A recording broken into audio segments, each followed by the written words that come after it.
Oh my goodness, it's Thursday once again. My favorite time of the week. Star Wars Newsnet Live.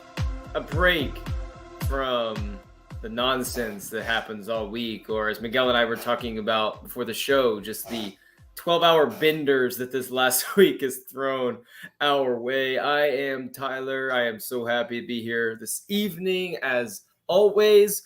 This week, Brian is here. What's up? I am joined as well by Mr. Miguel from the great country of Spain. Always a joy and a privilege to have you, Miguel, at the early hours of the morning where you are at.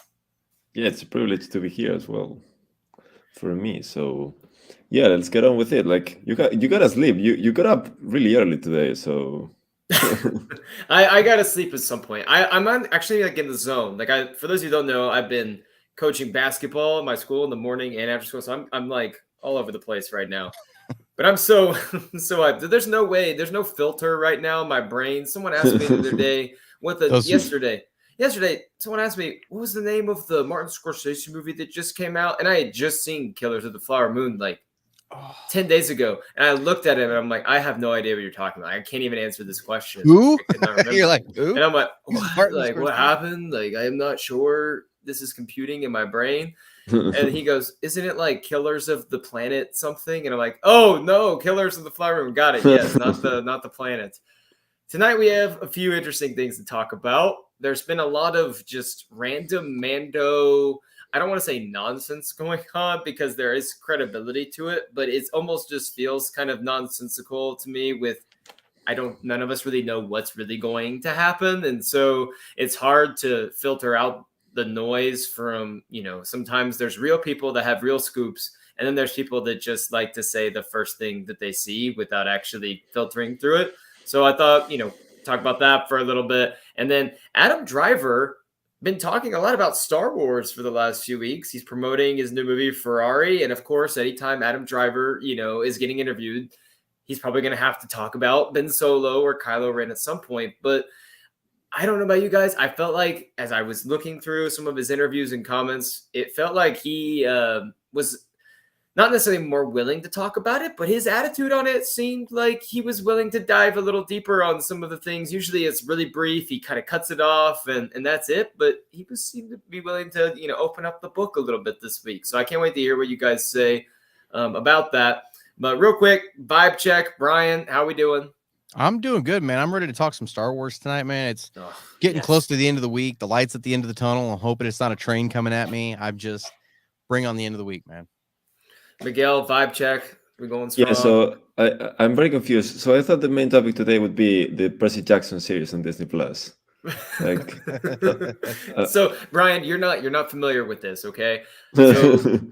So Miguel's a notorious Percy Jackson, Rick Riordan hater, like notorious. Like he won't admit it right now, but I'm gonna accuse him of, how there's those burner accounts online that their whole mission is just to derail any project they don't like. I think Miguel's got about 50 of those probably on deck, ready to go.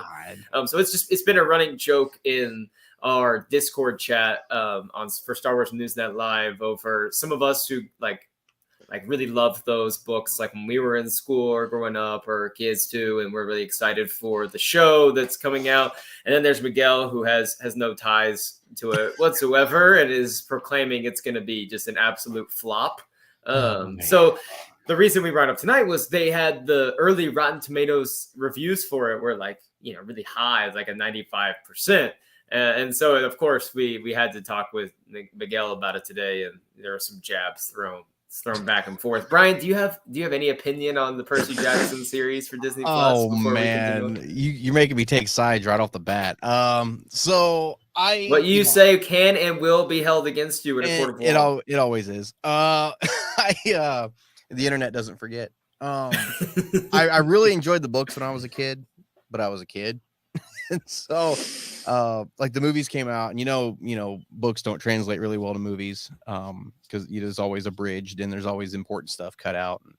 And, like Harry Potter is a good example. They gave most of Dobby's parts throughout the book series to Neville until Dobby had to be there in the last one. So I think I think there's enough to those stories that maybe it might translate well to a series. I don't know. We'll see. I'm not holding my breath though.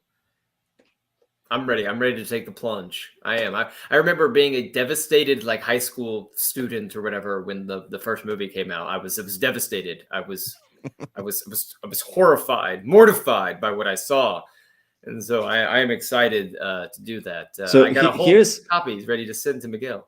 so for full clarity, here's where things stand. Like I think the series. I have no opinion on the series. Like I have basically embraced the villain role and say like it's gonna be like sack balls, but I honestly don't know.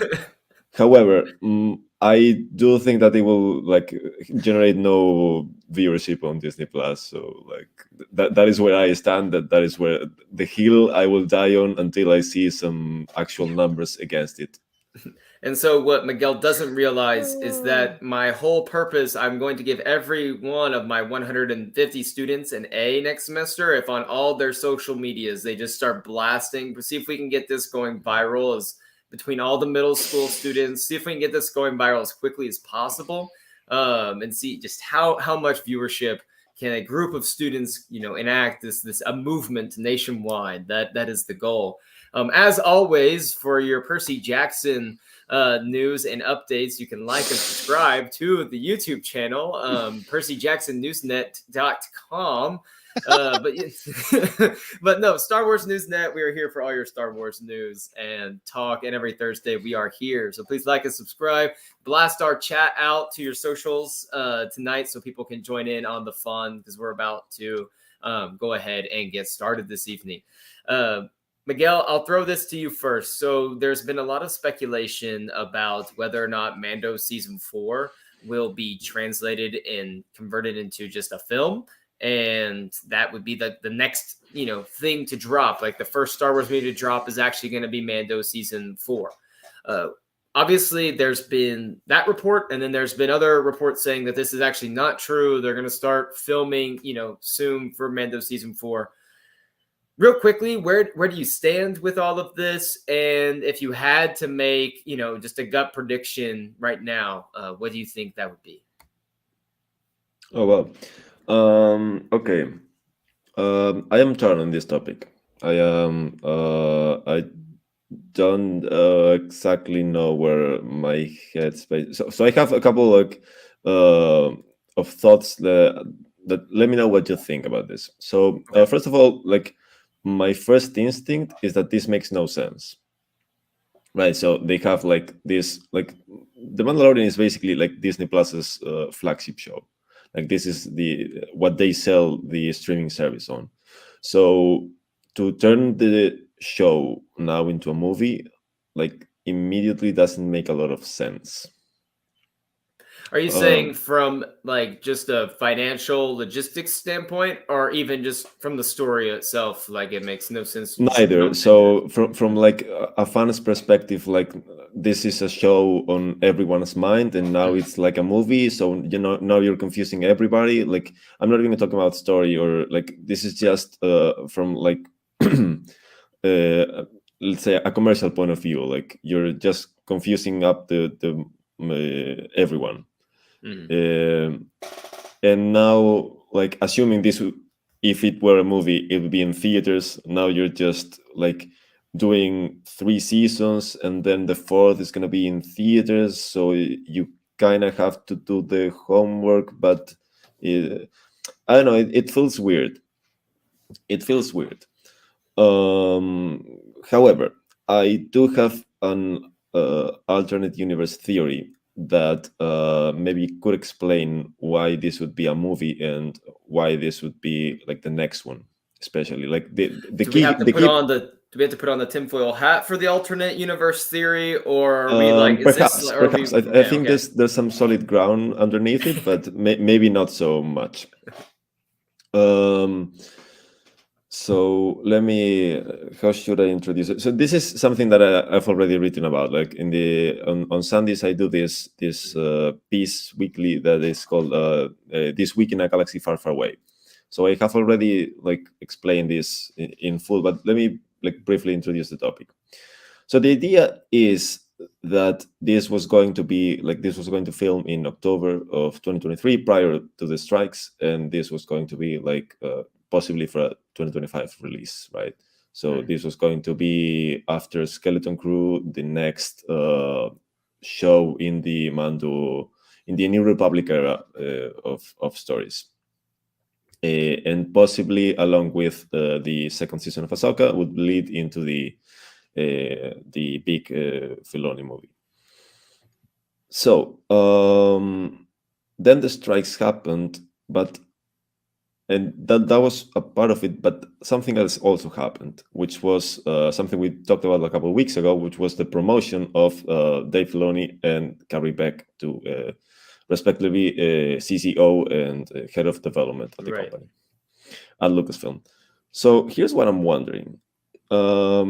These are two people that have no experience in feature films, right? So they come from a TV background. Dave Filoni has been working on animation for a long time.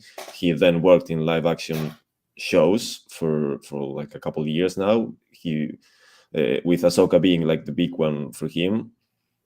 And Carrie Beck had a similar path to him. Like she started from the story group and then moved into Rebels, and then basically followed Dave along the way. And then there's also like a third factor, if you wanna like throw in one more, which is the head of physical production, which who is like Momita Sengupta, who comes from she joined Lucasfilm in 2021, and she came from the Netflix TV division. So this is someone who's been working on TV for like a long time. She worked like in MTV Films division, I don't know, 15 to 20 years ago, but it's been a while since she like got her hands dirty on films. So I'm wondering, so if these people are gonna be, like we speculated a couple of weeks ago, the next Lucasfilm leadership, and they don't have any feature film experience, and they currently want to do 6 feature films, as we discussed, I'm saying like, wait, so this doesn't make any sense. So what are the chances that they actually use this Mandalorian movie as training for them to later move on to do the Rey movie, which like a soft launch almost before the hard launch. It's like when my girlfriend posted, when we first started dating, when she posted a few pictures of me about 3 months in, and it was like, all right, here's a soft launch. And then like at a year, she's like, here are the memories of the year. I am now hard launching this man in my life. And I was like, okay, now I feel like I'm officially like, not in danger anymore. Yeah, exactly. So if you think about the schedules, it makes sense, right? So there would be like the strike, the WGA strike ended in like end of September. By the beginning of October, they were already working on this. So I'm thinking, okay, they had like a couple of months now to retool the scripts. They had the pre-production done on the show. They had the storyboards. They had probably part of the not the sets, but actually like the thing that projected into the volume probably ready to go. So I'm thinking, okay, maybe they just recut the scripts, took out a bunch of stuff from that they were working on, and they're just like getting ready to do this thing as a movie, film it through like the first, 4 months of 2024. And then by the time they finish, it's the time when the Daisy Ridley movie should go into production. Because that script is not yet done. They are like now reviewing the script at Lucasfilm. They should start pre-production Q1 or Q2 of 2024. And then they actually start filming in the second half of 2024. And by that time, like, I am thinking that through the end of the year, Kathy Kennedy is going to step down, and Filoni and Carrie Beck and the head of physical production, they're going to like be in charge full time, and they're already going to have like some experience on making a film, which would then be used as training to do the big Daisy Ridley film, which would be like the big launch of the new wave of Star Wars movies. Right. So this is my theory. I kind of think that it makes sense. However, I also see this going the other way around, and like Mandalorian season 4 is stays as a Disney Plus show, and they just have Kathy Kennedy there for another year to help them with the launch of the new wave of movies, and it could go either way right now. So let me know your thoughts now. Go to Brian here. Brian, what do you think on Miguel's theory, and I guess in general too, just on the overall, I guess, speculation that's going on with Mando season 4? Then we can move on.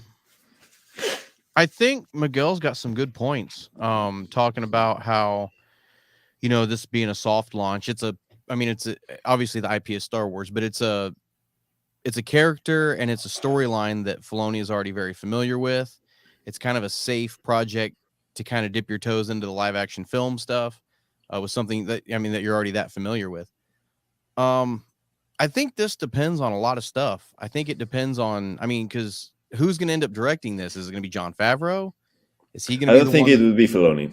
I don't think it would be Filoni. No, I don't. Oh, you don't. So I'm thinking it would be Favreau that would be directing this. Filoni's job is basically consultant. Like his CCO position is just consultant. I was thinking about it this last week. He could still be working on all of his other stuff, and these other filmmakers come, and talk to him in his off time, and say, and how hard is it to sit down and just explain something to somebody real quick? I keep going back to that gallery. Was it gallery?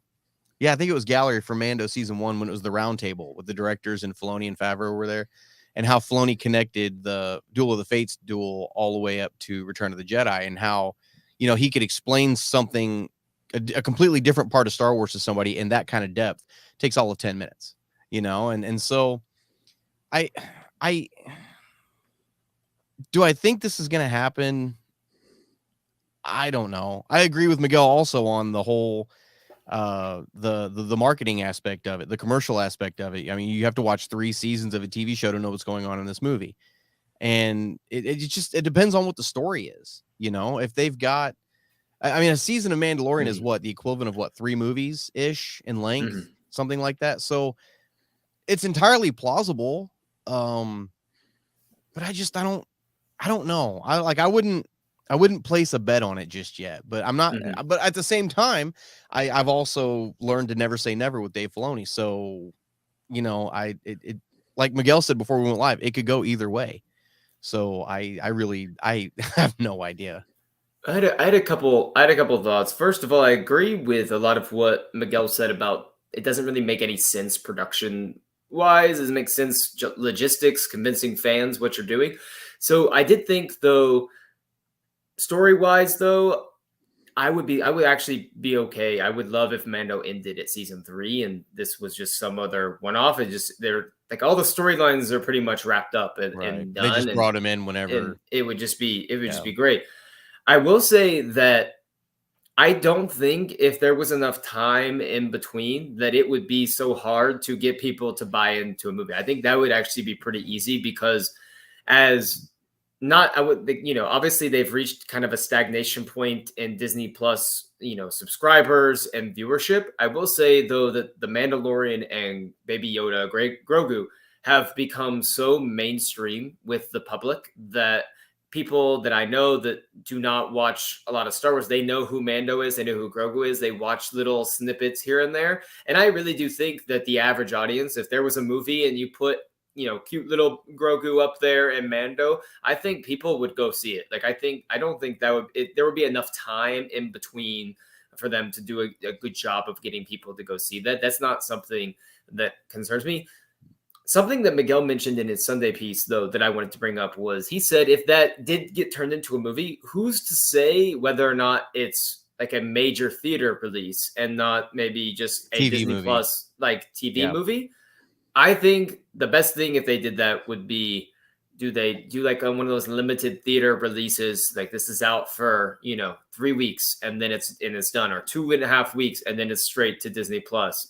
That I think that might be something that is really cool. And then I don't know what you could do. Maybe in theaters, you do some sort of like special thing with it to incentivize people to spend money on it in theaters versus just waiting the 2 weeks. That's tricky. So yeah, I guess with this, it's just wait and see. I don't think it would be challenging to get people to buy in to a movie. I akin it almost to, people will go see some of this Marvel stuff that's out there and not having watched all these shows, movies that tie into it, because they just, they'll go watch this, movie that they're somewhat interested in because it's an IP they like and it's a character that they've seen pop up somewhere before. There's so many people walking around with Baby Yoda backpacks and Mando shirts on now that I think if you slap that on a movie poster, come up with a killer trailer, make it an event, people turn up to go see it. I don't really have anything more on that, and I know we don't want to spend a ton of time talking on Mando today because I think Adam Driver is the meat and potatoes, and we can jump into that unless you guys have anything more to add. No, I'm good. Well, I mean, on the Mando side, on the Marvel side, I kind of feel like the last few months have thrown your theory out the window. So, had you run this theory like after Doctor Strange 2, I would have probably agreed, because that show, like, stood up on the shoulders of WandaVision and it made almost $1 billion. But I think people have caught up now, and for example, the Marvels, which was like horribly marketed, but still, like, they have like one of the big 3 characters is from a Disney Plus show that not many people watched. So I think that was like one of the factors why that movie didn't perform as well, because now people feel like they have to do homework. And I think, like, I also feel like one of the big reasons why that movie failed was because people are just tired of repetition. Like, it didn't feel like anything special, and honestly, it wasn't. Like, that's my opinion. And like something like Barbie or Oppenheimer in the summer, like, that felt like special. That felt like something we haven't seen before. Like, even like for a much smaller scale, like this week with The Boy and the Heron, like, that feels like something unique that you don't see every day. But I don't know that this applies to Star Wars. Like, I'm going off on a rant here, but yeah, like, I don't know if like this necessity of doing homework is I don't think that I think that could factor in. At the same time, though, like for example, movies like the Downton Abbey movie, or like there have been a couple other movies from TV shows that have performed well, although they were also like on a smaller budget, like not of a Star Wars movie budget. So I honestly, I don't know, like, but yeah, we can move on now. I just wanted to get out of the chest. Yeah. So Adam Driver's been making the rounds. He's been doing so many interviews promoting Ferrari, but Star Wars has come up quite often. And on the Rich Eisen show, which I was kind of surprised, I had no idea he was going to be on the Rich Eisen show. I thought that was kind of cool for any of you that are sports fans out there that like Rich Eisen, NFL Network. Always good. He said some interesting comments about some things we probably had a good idea of already, but it was just interesting hearing it come from him and the way that he was even really just pretty open in discussing it. So let's dive into it. The first thing being that when he signed on, kind of the overall vision that was laid before him was that at the end of the trilogy, his character, Ben Solo, now Kylo Ren, would be as committed, more committed to the dark side than ever before. And one of his quotes, I'm just going to paraphrase it a little bit for us for the sake of time here, was that, in the original trilogy, Vader starts out in episode 4 as being the most committed he is to the dark side. And as the trilogy goes on, he becomes a little more conflicted and more vulnerable, leading to that, redemption that he has in the end. And what they were going to do with this is flip it, where he is starting out in his most conflicted, most vulnerable, and slowly becomes the most committed that he has been to the dark side. And obviously we all know, for a plethora of reasons, it did not end up going that way. And we could talk about so much within this, but I think to start, the way we should hone in our argument at first, I think, is maybe discussing what each of us, I think, would pick as the core reason that ultimately it went another way. Obviously there's going to be a lot of reasons that it didn't. But if you had to just kind of focus in on maybe one particular avenue of why did they end up doing, this way. I would love to hear that from you, because to me, I have a few different, ways I want to go. And I would love to, I think, the driving force of the audience, like everyone has their different Ben Solo theory or Ben Solo connection point. I think what they would love to hear maybe is from us is, what do we think is the driving, force here? So Brian, I'll throw this to you first, Okay. for Ben Solo. Well, if you listen to his comments and stuff, he talks about how that whole plan kind of changed when they got into 9.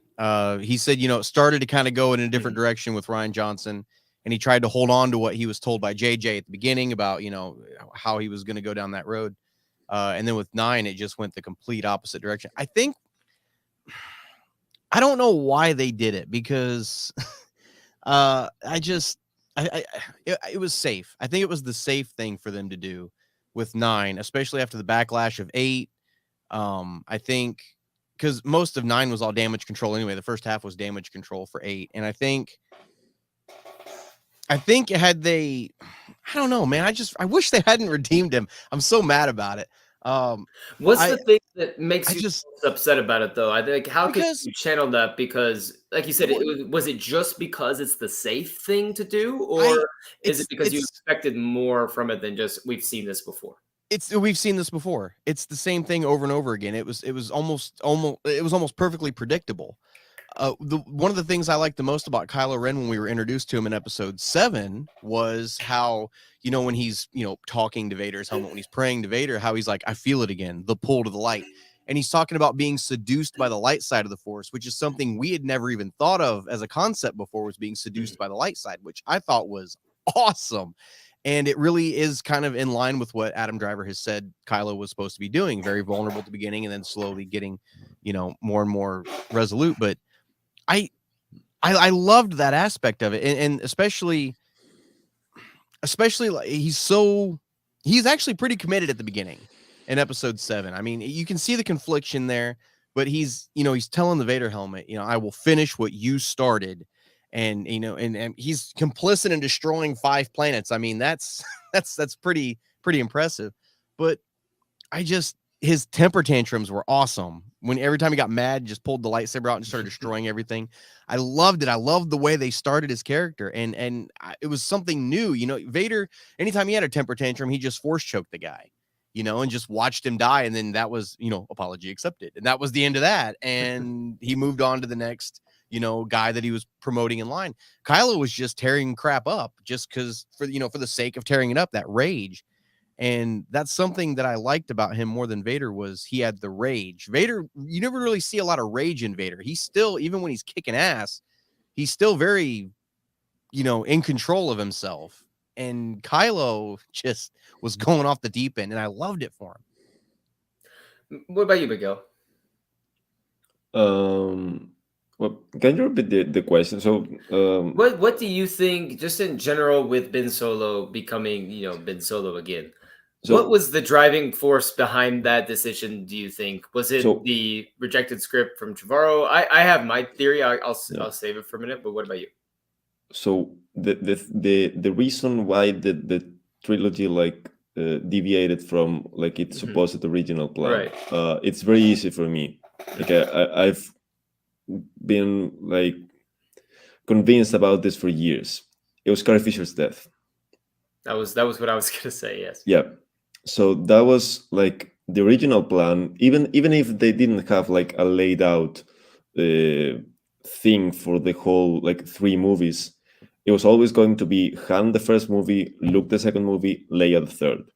That Han was not the main character, but the main character from the original trilogy that was going to be featured in the first movie. He has a huge arc. Force Awakens is my favorite Han Solo movie.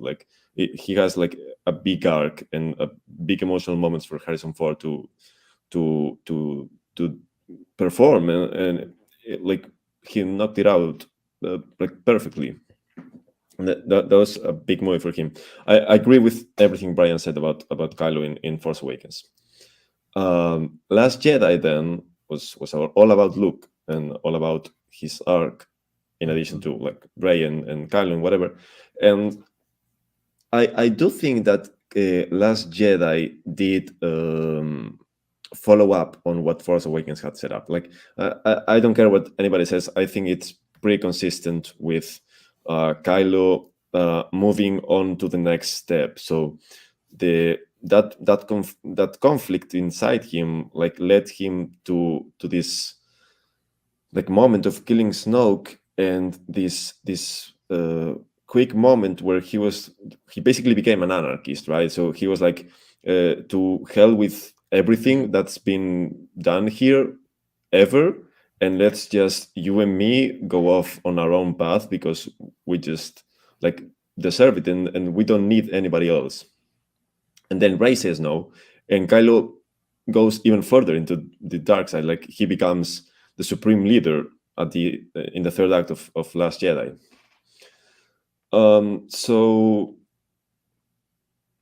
like then in 2017, like Carrie Fisher died in December 2016. By that time, we Colin Trevorrow and Derek Connolly were already working on 9, on the Duel of the Fates script, which by the way is not very good.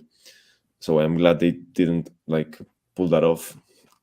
However, that script did feature Kylo staying bad. Like it did not feature a redemption. So, like these comments from Adam Driver are really nothing new. Like we've known this for years. At the same time, though, like I do think they inspire a good discussion about whether or not he should have been redeemed. Because I also have my thoughts on that. I agree with you completely on the Carrie Fisher part. I think that once that happened, the thought of, in a sense, having her on-screen son, remain in this state of, fully committing to the dark side, and then not really having Carrie Fisher to bring a just powerful performance in with that, it would have felt very just almost off-putting and even depressing, which kind of goes against kind of the nature of Star Wars storytelling a lot of times, of that piercing hope. And I think that they were also, maybe I would like to think, impressed with the chemistry between Driver and Daisy Ridley as well. And so it was well, we can maybe capitalize on the chemistry that they showed in The Last Jedi. He has a redemption arc. Leia is gone. She sacrifices, but there's like the connection romance part between the two that can at least serve as some sort of narrative driving force to make it seem legitimate and worthwhile versus just kind of almost like the safe cop out, like Brian said. I'm not saying they delivered on that perfectly or anything, but it's kind of where I'm at, and especially the Carrie Fisher thing just is so sad that it had to go, that she left and that they were forced to make some of the decisions that she had. I think her passing is going to be felt, for a long time in Star Wars storytelling, and because it changed so much of the direction that this is going to go, and probably the direction these new Rey movies are going to be drastically different than if we had gotten a full-out, completed version of the way they were intending before. Yeah, so let me add one final point to that, and it's that you have to always go back to the timeline and when things happened in the years that the sequel trilogy was being made. So Carrie Fisher died in December 2016, and December 2017 is when Last Jedi came out, right? So and those reactions and then Lucasfilm going off like chickens without head. So JJ and Chris Terrio were hired, JJ to direct and then Chris Terrio and JJ to write, were hired in September 2017. Like that was before Last Jedi, and that was also at the time when Lucasfilm was very high on Last Jedi. Like they announced a trilogy of movies from Rian Johnson 2 months later. Like they were very sure this movie was gonna perform very well, both in terms of money and also like with the fans. I think they thought it was going to be the new Empire, like it was going to be the big thing.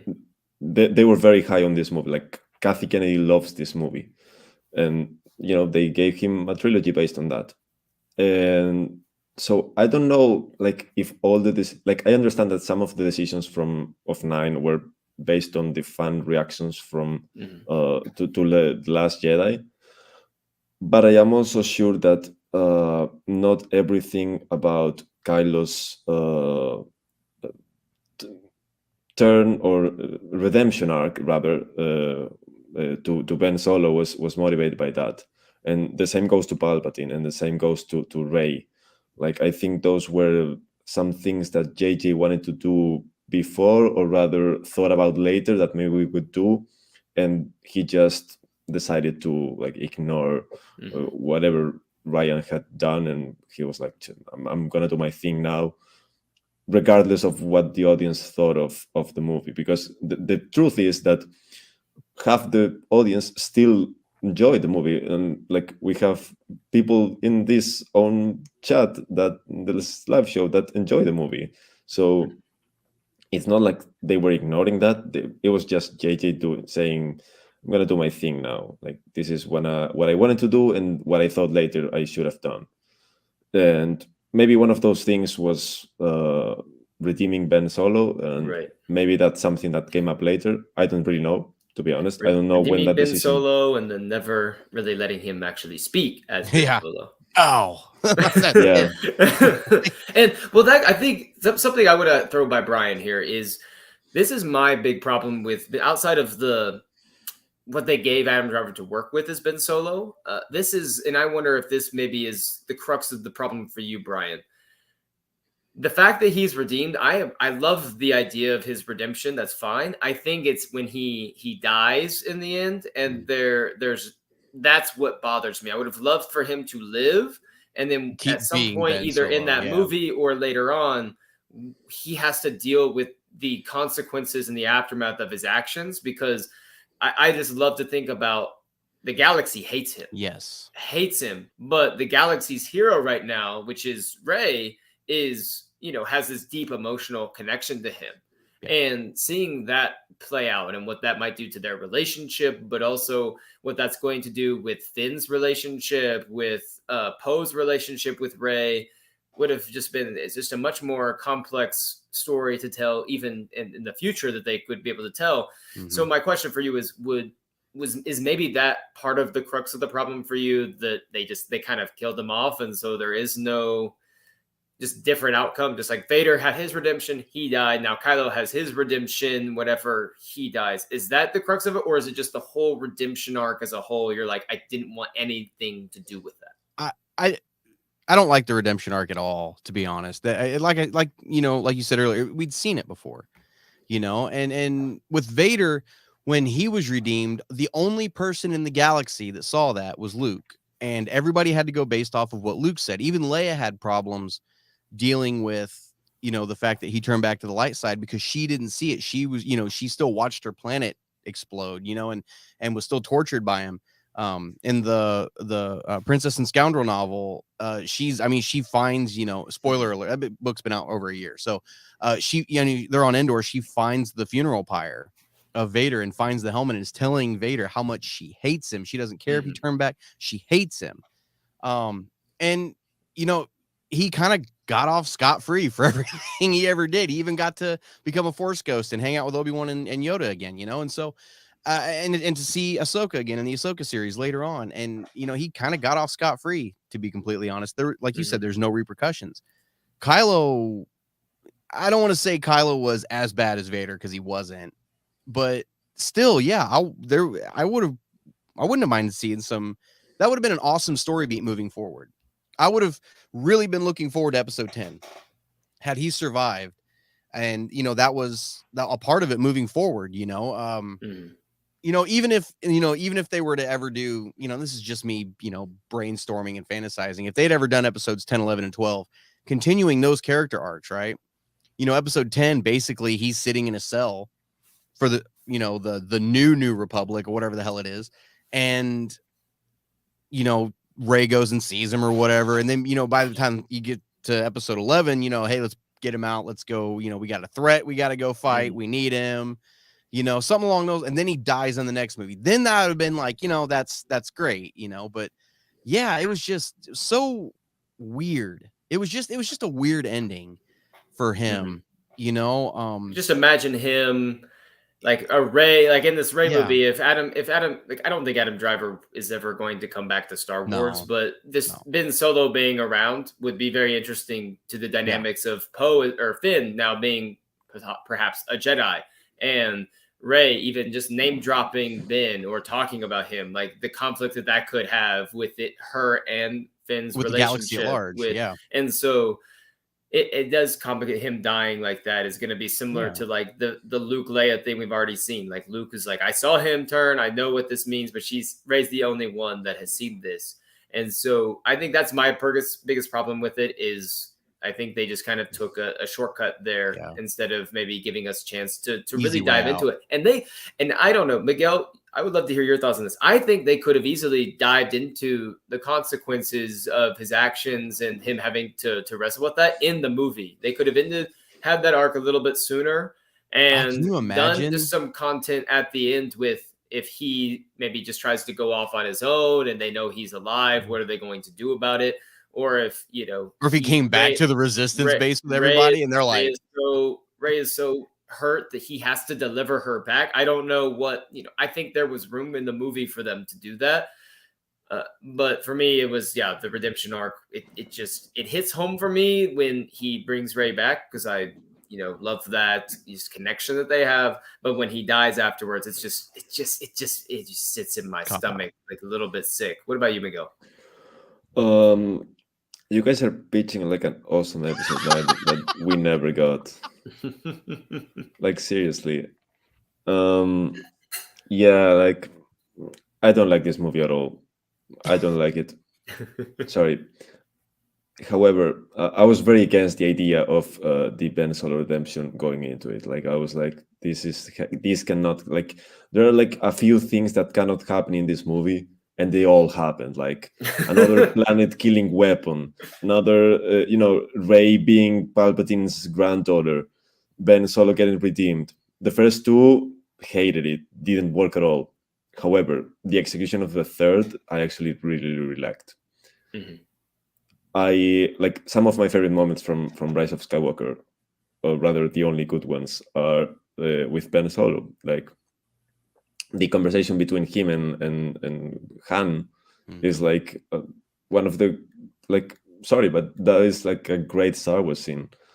Like that was pretty freaking fantastic. And then there's this moment I really love. Like I remember in the theater, like that was like one of the few that got a big fist bump from me, which is when he fights the Knights of Ren, and he pulls the lightsaber through the Force from Rey. Like that, I really like that moment. So there are a couple moments there that I really like. But then they kissed, and then they just ruined it all. Like, sorry, that that was a Disney-fying moment, like Disney, like a Disney-ified. We have to inject some Disney qualities into this right here with them kissing at the end. I think that was where that came in. Another thing. Oh, yeah.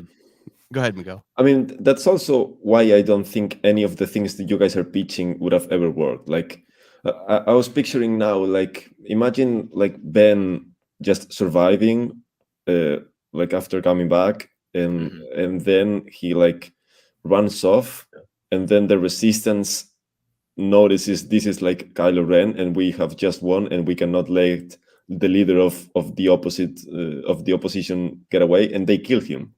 Like, what would be Rey's reaction to that? Like, some random pilot kills Kylo Ren when he's running off on his own ship. Like, that's such like an emotional arc for Rey then to explore, and like, but that feels like too heavy for Disney. Like, they just the Rise of Skywalker is like pretty much the nightmare that I was seeing from everyone when they thought, so Disney's gonna buy Star Wars, they're gonna Disneyfy Star Wars now. Like, that was Rise of Skywalker to me. Like, they just made it like really easy. At the same time, though, there's like a counter argument to this, and that the Star Wars is all about hope and redemption and like finding the light when you're lost in the darkness. Like, sorry to go Last of Us on you, but I love The Last of Us. You're not gonna hear me that's like the whole thing of Star Wars. So I understand also, like, I was very surprised when we put out the story reporting these comments. Like, half the replies on our social media were like, I hated this moment. I hated that they redeemed him. That he should have been kept the main villain of the trilogy. And the other half were like, yeah, this was like the one thing that Rise of Skywalker did well. Like, he should have been redeemed because that's the main Star Wars theme.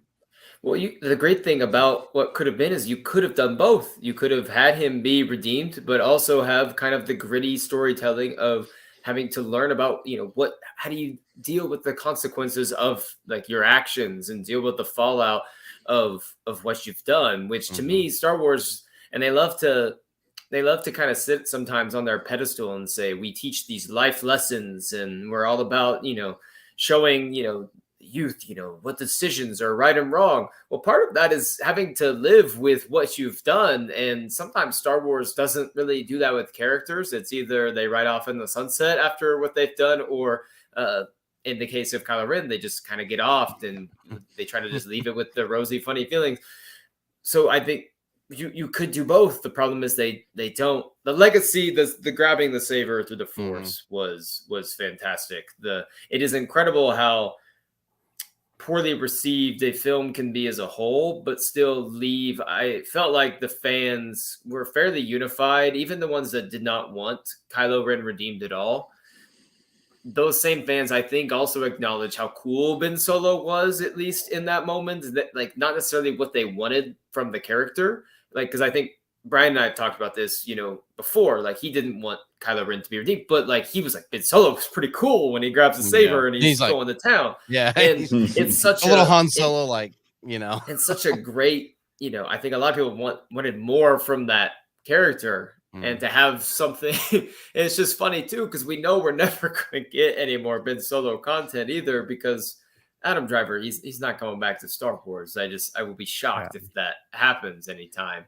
So Brian, you were about to say something a minute ago. Go ahead and jump back in. One of the things that I keep going back, and look, I'm going to say something, and everybody's going to be like, "It's only because you hate Rey." I don't hate Rey. She's just not my favorite character. I don't, but I do. I don't, but I do. I do. I'm stretching right now, Brian. I'm getting ready I know, to jump in here because you're gonna jump at me. I can already see it through the future. Like when Rey died, right? Because Rey straight died at the end of that movie. She died. She was cold. She was gray. She plays a really good dead body. Just saying, she did a really good job playing a dead body. What if Ben had not been able to resurrect her and she had died for real, right? And was, gone. And then we move forward with this arc of Ben Solo having to deal with everything that he did while in the First Order. I know, I hear careful. I'm gearing up over here. Easy there. But he also had to deal with, the implications of blaming himself for Rey's death on top of everything else moving forward, and making the story more about Ben Solo than anything else. You would have your true Skywalker. You would have a really compelling story of this, Jedi that turned to the dark side, that turned back, but then lived, to have to deal with not only the consequences of what he did, but the consequences of what he felt like he was responsible for moving forward. I think that would have been a really gutsy thing for Disney to do with Star Wars, but I think that would have been some really, really deep storytelling. So here's where my thoughts on this.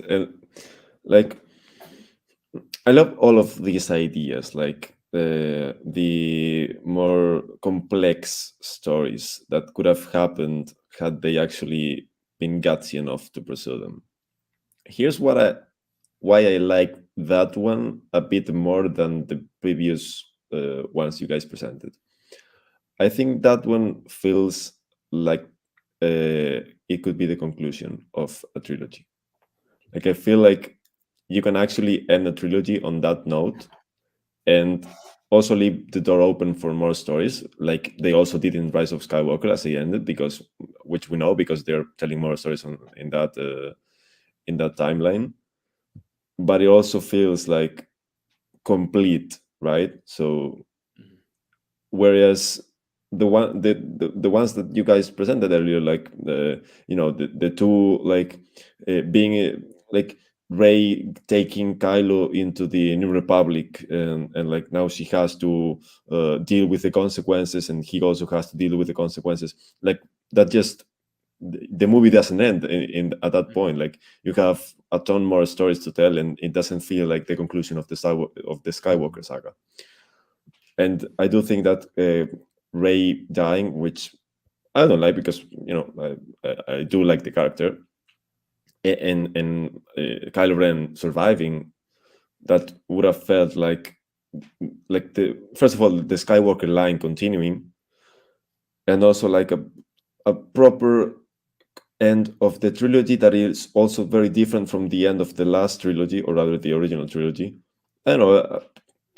I can see that, but yeah, if it would have probably taken a lot of guts to do that. Oh yeah. Do you wonder, and this is just a harebrained idea, do you wonder if part of it was they knew that Daisy was someone that we could probably work with this character, bring this character back, and do things in the future with Daisy? She is pretty positive about this. She wants to come back, and they were like, I don't think this Adam Driver guy is going to really want to do any more Star Wars after this anyway. And so him having his character completed by him dying gives us, an easy way to kind of put a bow on that. And if he ever even expresses any interest in coming back, we can always figure some way around that. But with this, Daisy Ridley and Rey character, they saw a path forward and a future there.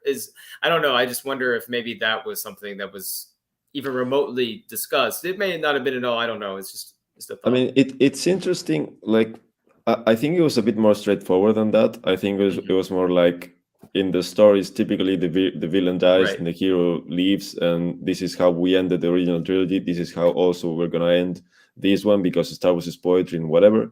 Mm-hmm.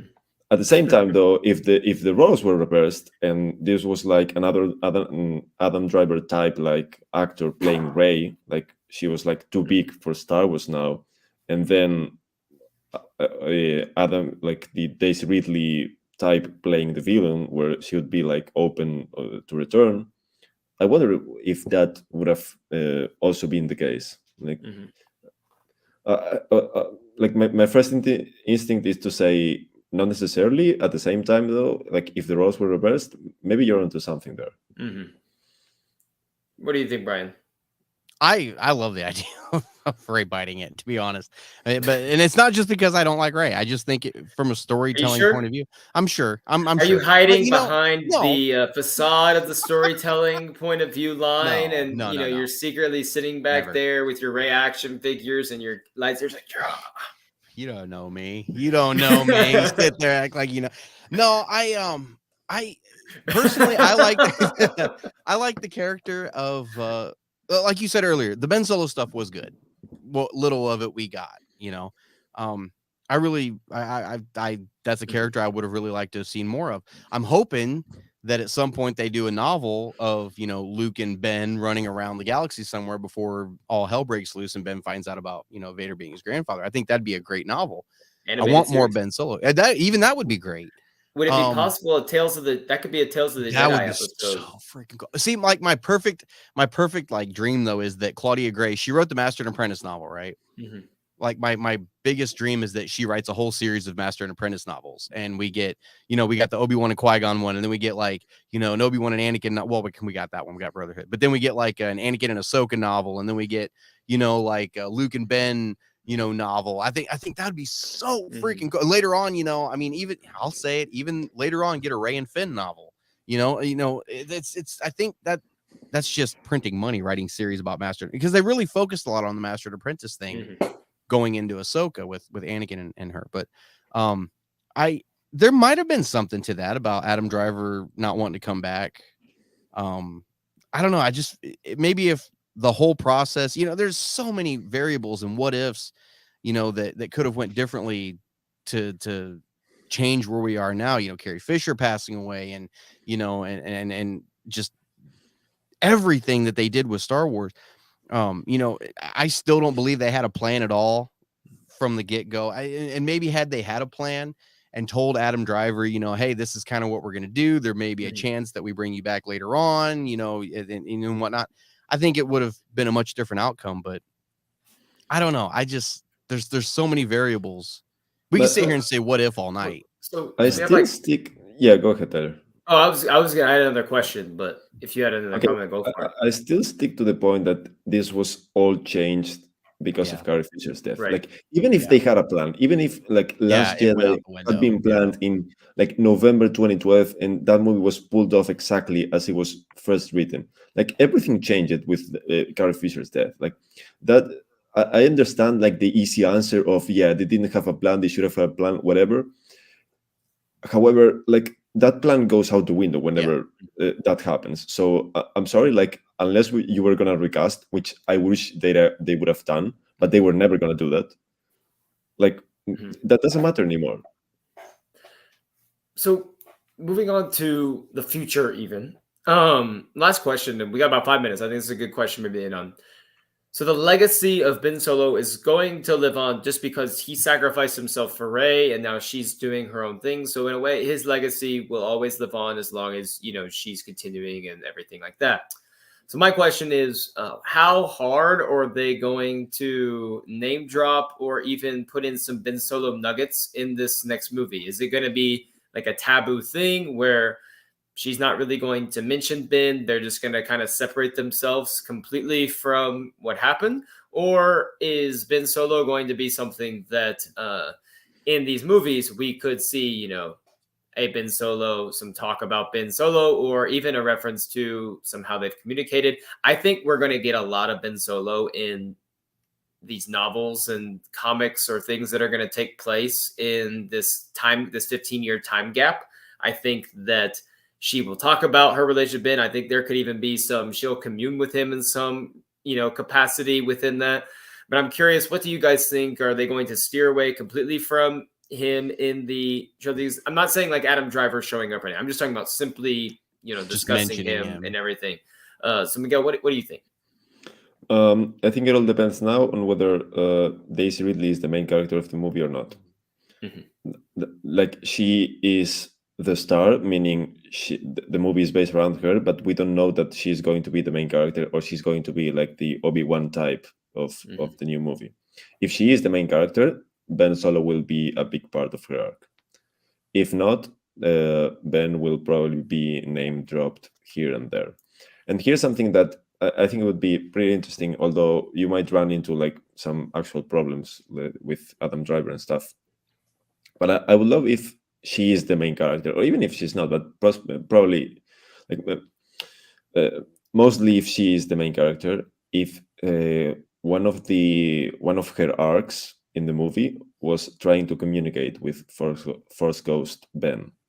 So while she's trying to communicate with him, he's also like, assuming Finn is also in the movie, like in the meantime, she's also like trying to explain to Finn, like maybe there was something to him, like I actually believed in him, and you know, like playing the actual complex story that we probably should have had at the end of Rise of Skywalker that we never got.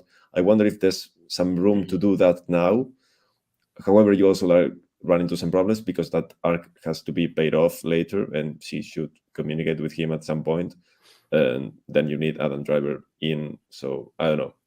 And with the 15-year gap in between, it adds even more weight to that taking place, because it's kind of like would have been, he would know that she's trying to do it, and it could be even this tension that exists between them that we actually get to explore on the screen. Like, why are you still trying to communicate with this guy? It's almost like we've had this argument before. And Brian, what about you? No, I think they are going to move forward from and away from all of that. I think this is going to be a whole new story they're telling that is its own story. Rey's going to be there, yes, but I think, you know, if there's a mention, it's going to be one mention of him. It's going to be in passing. You know, if Finn's in it, she'll, you know, something along kind of like what Kylo Ren did. Well, you know, I don't know. He ended up going back to the light side, and then that'll be the end of it. Like, I don't think they're going to really focus a whole lot on it. I think they just want to move. You're in the camp I that think they want to get away from the these sequel stuff. Yeah, I think right. I think Yeah. I think they know that the sequels are very divisive, and there are people that, I mean, I mean, there's not two sects of people who like and hate sequels. It's people who like these movies and people who hate those movies, and people who, love those movies and hate these movies. And they're always, I mean, it's just everybody has their own set of movies and the sequels they like and dislike. And then there's people who like all of them and dislike all of them. And I think they realize that they've divided everybody. I think they're moving away from that. I could be wrong, because I'm actually kind of surprised they even went back to the well with Rey in the first place. But if there's a story that needs to be told there, it would make sense that she is there, that she would be the Grand Master of the Jedi. But I see them moving away from all of this and trying to get as far away from it as they can. I just feel like they're gonna divide people no matter what they do Yeah. ever. Yeah. That's been Star Wars for Yeah. forever now. Like just in terms of division and conflict. And so I don't know if moving away from the sequels, if anything, I hope they double down on the sequels to kind of just give it more weight, in canon and in their storytelling, like have some backbone and stick with the choices that you've made, even if those choices aren't perfect. Like just stick with them and try to, build off of it versus like, oh, we got to backtrack again and try to do that, because they ran into that with the Rise of Skywalker and trying to do all of that and ended up with the half-baked mess that they had. So we're at the hour point, probably about time to sign off here. So let's go ahead, let's close out with just some final thoughts, where we can find us, what we want to promote for this week. We'll start with you, Brian. As always, you guys can find me on my show, the Star Wars Canon Podcast. I'm trying to get my entire crew together. I used to have 4 or 5 guys that we would all get on together, and I think this weekend I'm going to try to get them all on and have a big reunion show with everybody and really go all out for it. So you guys can find that on my YouTube channel, the Star Wars Canon Podcast, Saturday night at 7:00.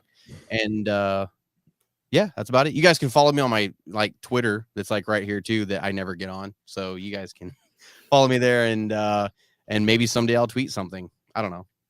Put the notifications on, and the suspense will just be growing. There's a Twitter account that for this celebrity, they only tweet once a year, and it's on that celebrity's birthday, and it's like "Happy birthday to Jimmy Fallon" or something, and that's the one tweet a year, and it's like, oh yeah, let's go. That's it. That's all I got. Miguel, what about you? Yeah, you can find me on StarWarsNewsNet.com. Also on Twitter at StarWarsNewsNet. However, I am not the one posting there regularly. Nate is. And the funny posts are all him, and the not so funny posts might be mine. And as Tyler said, I also have my weekly Sunday piece called This Week in a Galaxy Far, Far Away, which I will probably begin work on tomorrow. Yeah, it's been a slow week in news, but there's always something to talk about. So stay tuned for that. Yeah. If you weren't going to plug the Sunday piece, I was, because I absolutely love the Sunday piece. My favorite thing to do is I read it usually when you drop, and then it always helps later on in the week. If I just have some downtime, I go and did I miss something? Because you always put the links for, some of the stuff you do, so I can go through, filter out, read through some of the other things that have been posted through there. It's always really nice. As always, you can follow me at TyBrad5 on Twitter. You can check out some High Republic stuff from me this weekend. The Shadows of Starlight third or fourth comic. It's the third one came out this week. Yeah. It's following Bell and Buryaga. So I'm going to be reviewing that this weekend. Crank that out probably tomorrow and Saturday. That'll come out. It's so good. I just anytime I get some Bell content, it's just great. Please like and subscribe to the channel. We'll be here every Thursday. I'm excited. I have some ideas for some little short segment show, not shows, but little short segment videos we can start putting out in the new year, once a week. I was going to talk to you about it later, Mr. Miguel and Brian.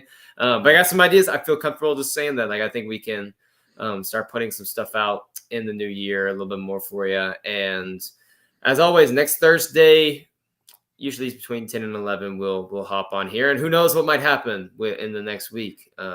So as always, for Light and Life, everyone, until next week, we will see you then.